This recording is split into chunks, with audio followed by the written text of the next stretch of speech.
En économie, il y a un concept qu'on appelle malédiction des ressources, c'est-à-dire les pays qui sont souvent les plus riches en ressources naturelles, or, gaz, diamants, pétrole, sont souvent les plus instables et pauvres.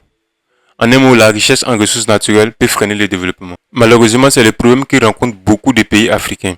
L'Afrique, c'est 40% du réserve d'or mondial, une grande partie du cobalt mondial, de l'or, du diamant, du pétrole, du gaz, et surtout le continent le plus pauvre. Attention, la malédiction des ressources n'est pas une loi naturelle.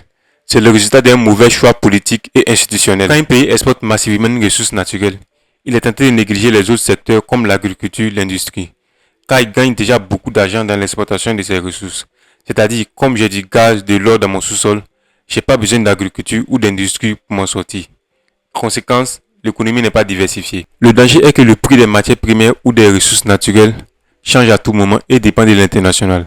Si le prix chute, le pays peut être exposé à des difficultés financières, car trop dépendant de ses exploitations.